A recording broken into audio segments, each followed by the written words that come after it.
Hello, and welcome to the Eugene Real Estate Podcast. I am your host, Vince Casey. This is the first podcast devoted entirely to the Eugene real estate market, where every month we bring on local experts to discuss current trends to help us navigate the ever-changing landscape that is real estate.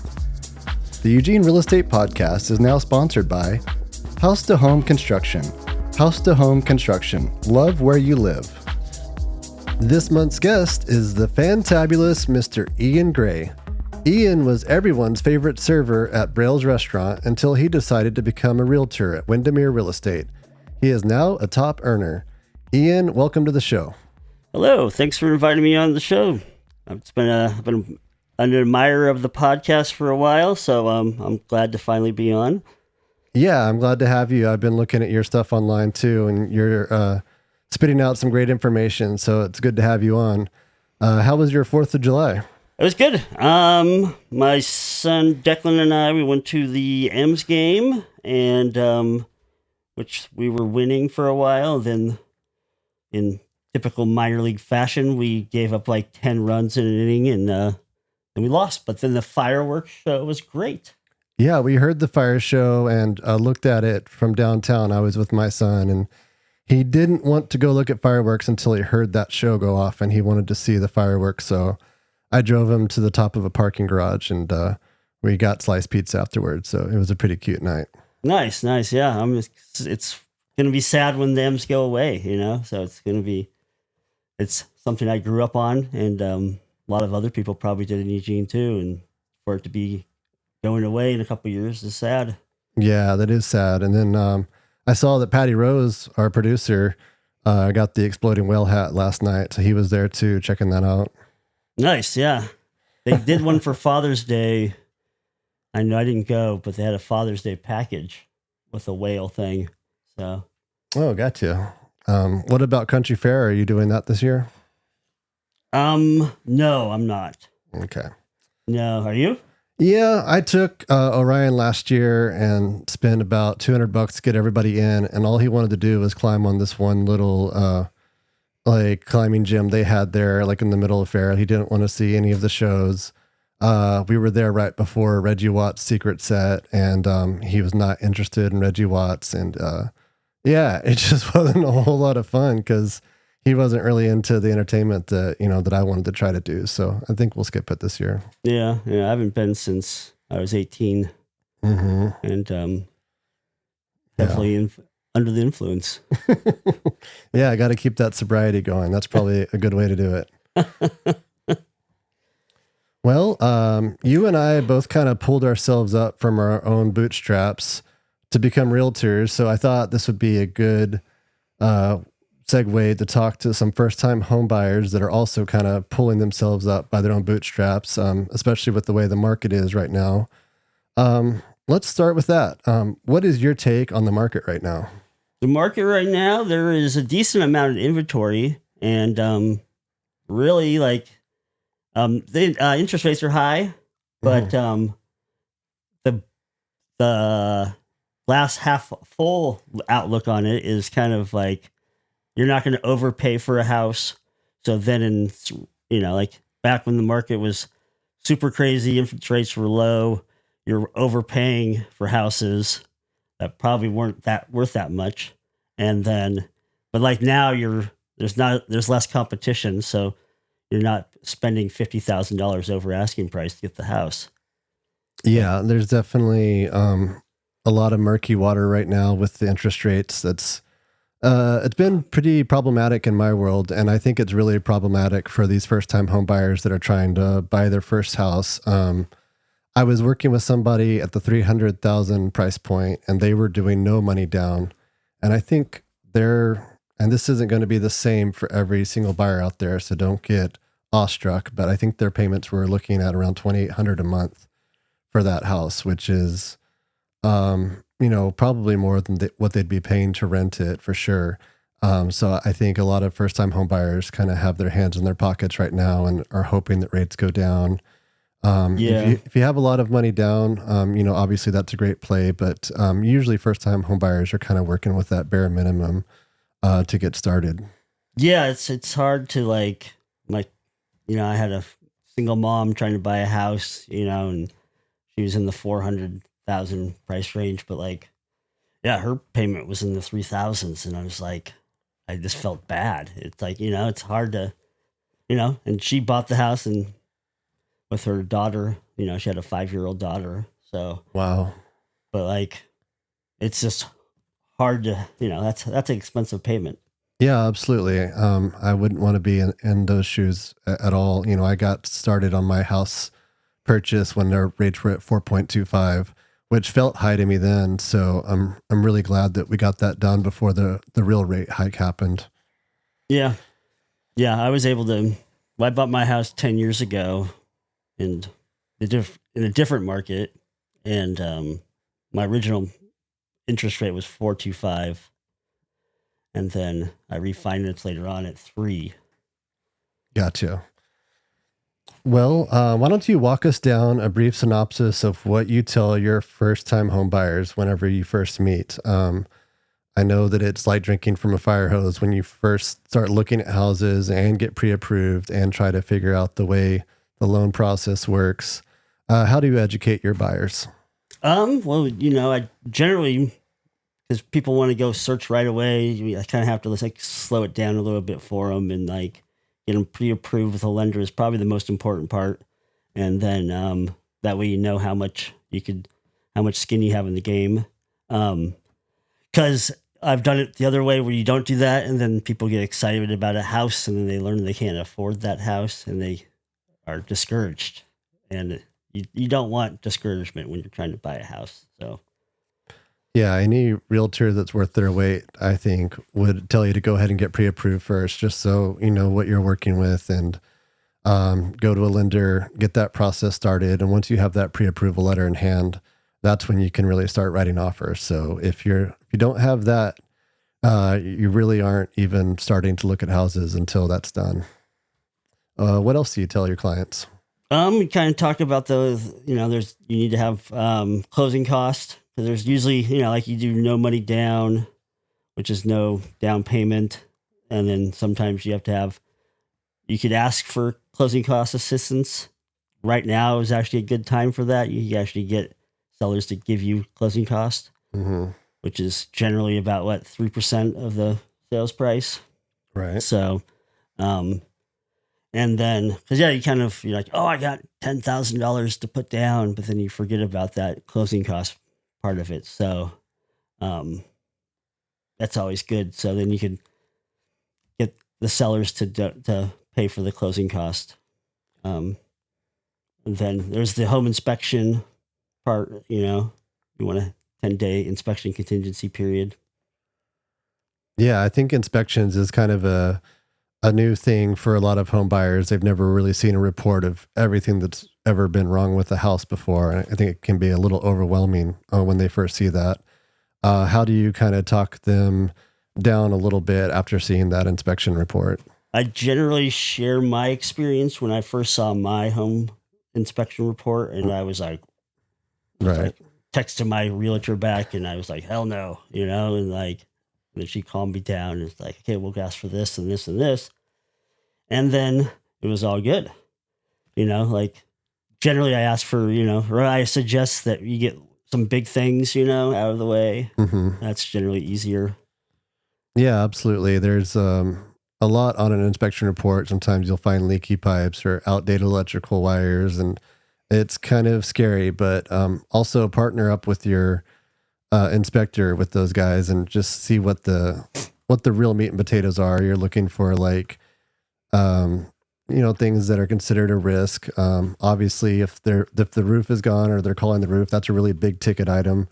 So a lot of times we're looking for the things that are really going to cost you a lot of money out of pocket off the bat. And that's like if the HVAC system is gone or if there's a foundation issue or roof, those are things that you actually might consider backing out of an offer if you can't really get those folks to work with you on that repair addendum.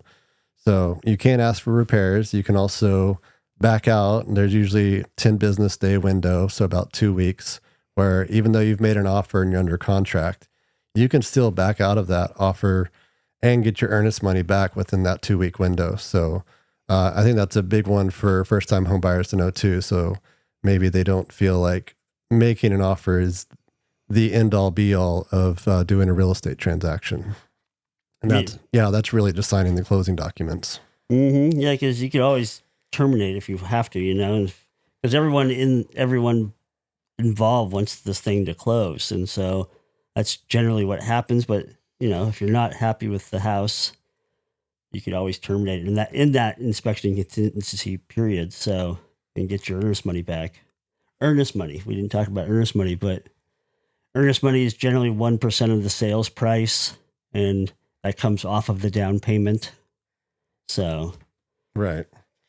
Yeah, absolutely. We're definitely going to get into the process of home buying here in a minute. You kind of talked a little bit about the expenses, and I definitely have a lot of new home buyers ask me, how much do you need to have in pocket to consider buying a home?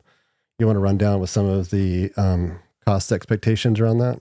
yeah, so first you have, the home inspections, relatively $500. You got to have your closing cost, 3% of the sales price, earnest money, which comes off the down payment. Your down payment, if you're not getting down payment assistance, you could get FHA with 3.5% down, conventional with 5%. The myth of like the 20% down of our parents' generation is not happening now. So Yeah, absolutely. Most people are going to be using an FHA loan with their first time home buying process. There is a program for smaller towns, a USDA loan that you can do with no money down, but you still have your closing costs. So, I mean, if you're shopping around the 300 to 350 range, you're probably looking at 8,500 to maybe 10,000 on your closing cost. And yeah, what is 3.5% of 300,000? it's about 8,000. Yeah. Then, yeah, like you said, you have your inspection cost. So, yeah, it's a pretty good chunk of money, even whenever you're using FHA or USDA. And a lot of times when you move into a new home, there might be some unexpected costs like moving. If you can't move all of your furniture yourself and you have to hire a moving company, they can get kind of spendy depending on how far they drive. Sometimes you want to get something new for the house because you have a back porch that you want to put something on. You want some new furniture back there and you've never had that before, or you want to get rid of your couch and buy a new couch because it fits the space differently. So it's nice to have a little cushion, even after you close an escrow. So you're not just kind of throwing all of your money into that one purchase. Yeah, I know. When I first bought my house, I was like scared to even hammer nails in the wall for the first year, probably. So, Was it the plaster walls or? no, I was just like surprised I bought a house. It was like oh, I don't want to ruin it or whatever, or I smashed through the wall and hit some electrical wire or something, And so, Right. Yeah, it's a whole new responsibility for sure. Well, another question I get pretty often is, are there any programs out there to assist first-time home buyers? Have you worked with any programs that have been friendly to first-time home buyers? the city of Springfield has the Shanoa program, which is like a loan, a second loan, but you get like closing cost assistance or down payment assistance. So it's like $10,000, and then when you sell the house, it goes away. But yeah, it's I've had a few clients use that in the city of Springfield. If you go through Dev Northwest, they have some programs to go through for first time home buyers. I've sent a few first time home buyers there, and they've helped out a lot. There's some conventional programs through different banks in town, credit unions, where you don't have to have money down. You still have to pay some closing costs, but it's a conventional, no money down, no mortgage insurance. So it works out pretty good. A little higher interest rate, but if you don't have all that much money to buy a house at the time, then that's a good way to go. Yeah. What do they do as far as matching your contributions and whatnot? Does it kind of vary from program to program? Yeah, at Dev Northwest, you can do the matching, the programs and stuff like that. It works pretty good up to at certain periods of time throughout the year. Sometimes they have more money than other times, and so they'll match up to $30,000. So, Wow. All depends on how much money is available. So, Oh, gotcha. Okay. Yeah. So if you're trying to look into programs, definitely check out Dev Northwest. And it sounds like the city of Springfield also has some options. So just get online and check those out. And if you have any more questions, feel free to reach out to Ian or I after the show, and we'd be happy to get those resources for you. yeah. Yeah. Anything. So yeah, usually when you sit down with a client, they have lots of questions because it's all new to them, and you kind of just share your experience. We both have bought houses. We were both first time home buyers at one time. So I like to share my experience with them and kind of make it relatable. And it seems to lessen their anxiety some. Right. That, like share what you've gone through and the anxiety you had, and that you're there to coach them through it. So, yeah, I definitely feel like one of the things I like to prepare my first time home buyers for is just that finding the perfect house mentality that they kind of come in with. They want to find their dream home at 300,000. And, that's probably not realistic unless your dream home has a really low bar. yeah. Sure. Dream homes at 2-1 in Danabo. Then that might be some people's dreams for sure. But I think the biggest purpose in getting into a first time home situation is because you want to begin building appreciation in this market. These last 2 years haven't been as impactful as the ones before that, but we were seeing 6 to 9% annual growth in our appreciation rate pretty steadily for about 5 to 6 years in a row. So anytime you lived in your house for a year, you were earning, what is 10%? Let's see here, about $30,000 to $40,000 a year just living in your home, and then you get to take that appreciation. And whenever you sell that current place and you take, if you've lived in your house for like 5 to 6 years, then you kind of reach out and try to grab that slingshot for that dream house. So a lot of times when you're getting something for the first time, like you said, it's not going to be stellar, but if you can match about 80% of your criteria and you think you can live there for 3 to 5, maybe 10 years, I think that is the criteria. So just setting that standard for people ahead of time, I think helps a lot in these situations. Yeah. Well, the national average in equity growth from year over year was $28,000 for homeowners nationwide. But like if you buy a house I bought my house for $196,000. Then we got a new roof put on when we negotiated repairs. And so that roof was whatever, $12,000. So I automatically had $12,000 equity basically in my house because it was valued at $212,000. So, right. And that's right off the bat, you get equity. So it's the best, it's the best long-term investment. You can't get that in the stock market. What would you say your home is worth now? It's worth $500,000 now. Wow. And how long have you lived? 500,000. Yes. Right. 500. How long have you lived in it? 10 years. Wow. So okay. That's pretty good investment. So, last year I pulled money out. I had plenty of equity in my house, and I had a slow real estate year because of health issues. And, I was able to pull money out of my house and, kept me going until this year. So. Wow. That's great. So, when you purchased your home 10 years ago, what were some of the challenges that you faced that maybe you weren't expecting? Well, the very first offer I put in, the guy was offended by their asking price offer and didn't counter, just said that was offensive. And then, but then the next day, the house I bought that I love came on the market. So, but it was pretty funny. Then that house sat for three months, I think, and sold for $25,000 less than what my offer was. Oh, that must have been a good feeling. Yeah, it was great. uh, but just you have an idea of where you want to live and what you think your house is going to be, and then you shop, and it's not always that way, you know.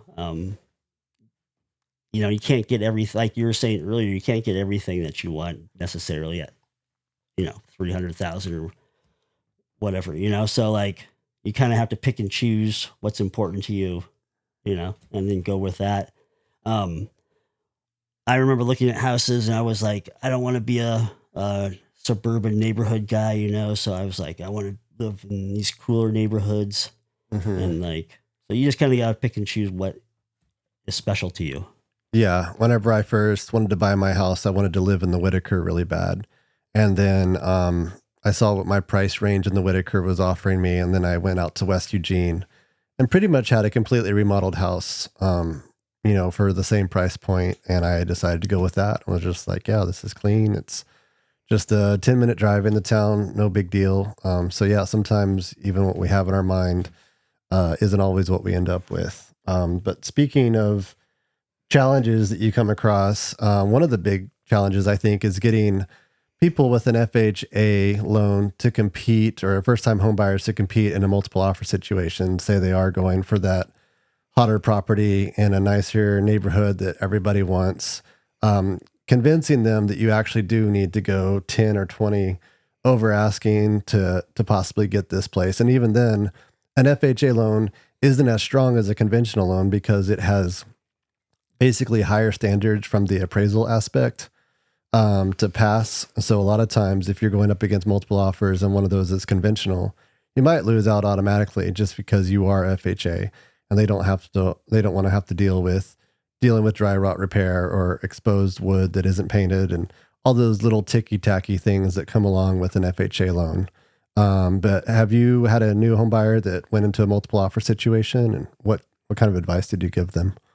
Just to be like offer as much as you feel comfortable offering, Right. That's I could suggest how much to offer that might get you in the game, but you have to be comfortable with what you're going to offer. And sometimes that's not good enough. Sometimes it is, and if you get backup position, I've had clients go into backup position and then, the person that got the house dropped out because of some reason. And then my clients got the house. So always have a little bit of faith and hope. So yeah. Backup position is a lot stronger position than it was 3 years ago. If you can get into backup and if you really like the house and it's worth your time to invest into doing that, I'd say that your chances are probably like 20%, maybe not quite that high, but maybe let's go 15 just to be fair. But I would say you have a pretty good chance that deal might fall through. It just really depends on who the current buyer is. But I've had 3 deals fall through for various reasons, usually surrounding financing with these rates and whatnot. So yeah, throw your hat in the ring. And if it's meant to be, I think it'll happen. And I definitely tell clients to kind of lead with their heart. Like, oh, do you love this house? Like you love it more than anything we've seen. And yeah, put your best foot forward and go to whatever degree feels comfortable. And sometimes people just like a house if they can get it for a certain price because they want to update the kitchen or they want to put in new floors and they don't love it the way it is, but they see the potential. So yeah, let your heart kind of guide you. And there is a lot of that in the home buying process as well.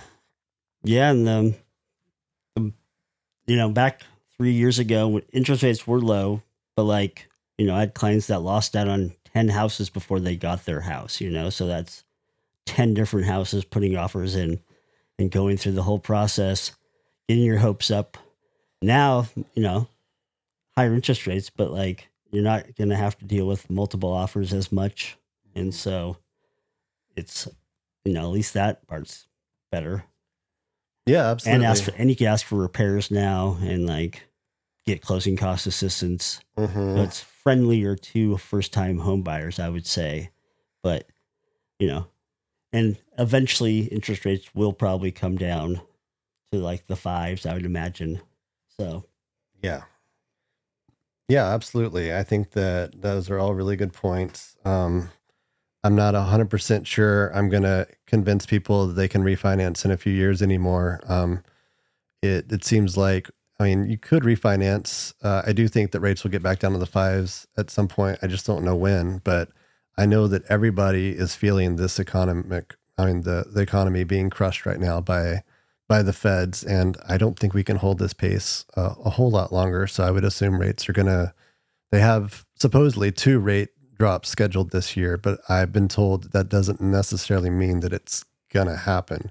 So I don't know how you schedule something, and I guess then you have to take it off the books. But I would assume that the rates will be coming down the closer we get to the election time. yeah. And then most of next year, probably. Yeah. It follows like the 10-year treasury. So, all of that. And then it kind of goes with that historically. Yeah. Well, are there any other aspects of buying a home that we haven't touched on that our listeners need to hear? There's when you don't change jobs, you get pre-approved originally. Don't like change your job. Don't buy a new car. Don't buy a bunch of stuff.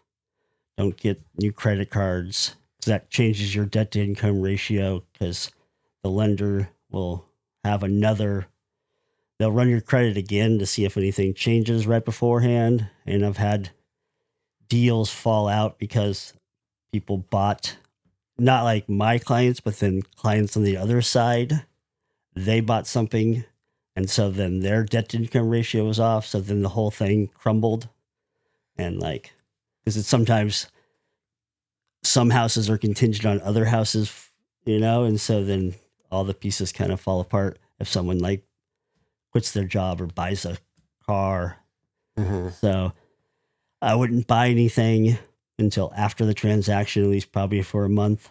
Mm-hmm. And so if you're charging it or whatever, and unless you already have the money set aside. So Yeah, that definitely makes sense. I think the main thing that I'd like to tell first-time home buyers is there's just a lot of information when it comes to getting into a home during the time that you're actively hunting for a home. You're going to have a part-time job. You have to you're looking at a lot of listings. You have to choose which listings you want to go see and get to them in a timely manner. Like if you like a house that you see on Tuesday, don't wait till Saturday to go see it. And have a meeting with your realtor, pick somebody out, somebody who's awesome, like Ian, and sit down with them for like an hour and just go over everything. Because there's a lot to put into your parameters of what you want in a home and where you want to live. There's a lot going into the loan process and getting pre-approved, which next month we're actually going to have a mortgage broker on, and we're going to go through that with him. So, and yeah, whenever you put out offers or you're in communication with your agent, like get back to them in a timely manner. I've had new home buyers text me, "Hey, we want to make an offer," and I'll call them and they won't even answer their phone. And I'll text them like, "What do you want the offer to be? What do you want earnest money to be?" And I'm just not getting answers. So, if you're really in the market for a new home, take it seriously and, don't waste anyone's time by just kind of doing everything halfway, because there's a lot of work to be done. And I think if you do it the right way, it can really be a big reward in the end. But if you do it the wrong way, a lot of things can go sideways. yeah, you got to be ready, because houses come on the market, anytime throughout the day, and you're like, okay, this one's good, and then like go see it, and because your realtor has to plan stuff, you have to plan stuff, the homeowner has to plan stuff, and so you need to be ready. You need to answer your phone, because your realtor is most likely going to answer their phone, and they're going to plan stuff. So, if you have kids in school, you have to plan stuff, your work. So be ready, go see as many houses as you can before you could, put an offer in. Because sometimes, one offer and you get the house. So, yeah. A last little tidbit, go ahead and ride the horse you came in on too. Sometimes new home buyers mistakenly will go look at 15, 16 houses with somebody and stop in at an open house and just be like, "Oh, we wrote an offer on this house and we got it and yay." And they used the open house agent and didn't really text their list or their buying agent or clarify anything with the open house agent because they were just ignorant to the process. But if you're showing houses with an agent, go ahead and stick to them. Even if you see what you want on an open house, give them a call after you've done. Maybe y'all can go back together, get their 2 cents on it, and just be in the house when there's no one else in it. But yeah, us agents are working really hard, and it's really hard to get clients, and it's really hard to show houses on the weekend every weekend. So yeah. Well, now we have the buyer broker agreements that you have to sign to show houses. So right, like it makes the loyalty thing. You're in contract with the person, with the realtor. So that's the new law after all the lawsuits that happened recently, and you sign. So when a realtor asks you to sign a buyer broker agreement, like if either myself or Vince, maybe you'll work with other realtors, but the 2 best realtors are myself and Vince. So we'll ask you to sign this buyer broker agreement, and that ties you to us. So don't be scared when we ask you to do that. It won't hurt. Yeah, definitely. It's always uncomfortable signing like official paperwork, but that's definitely going to become more a part of the program for sure. So that's great advice, Ian. As always, it's been a pleasure chatting with you. If someone would like to work with a realtor that resembles a 50s dad and can rock a bow tie, what's the best way to reach out to you? My phone number is 541-221-9363. You could call or text, or my email address is iangray@windemere.com. And I always like to sign off with Mr. Vince Casey with a eggplant emoji. Or when I get a house under contract, or we close, is the old-fashioned eggplant emoji. Yeah, you're still the only realtor that sent me one of those when we got under contract. So nobody's going to replace you on that. Maybe someday we can do all of our negotiation through emojis. Yeah. Well, that's our show, folks. I'd like to thank Ian for coming on today. I'd like to thank our sponsor, House to Home Construction. I'd like to thank Patty Rhodes for producing the show. And I'd like to thank all of you for listening. Be sure and join us next month when we do a deep dive on getting pre-approved with Chris Watkins. Good night, and we'll see you next time.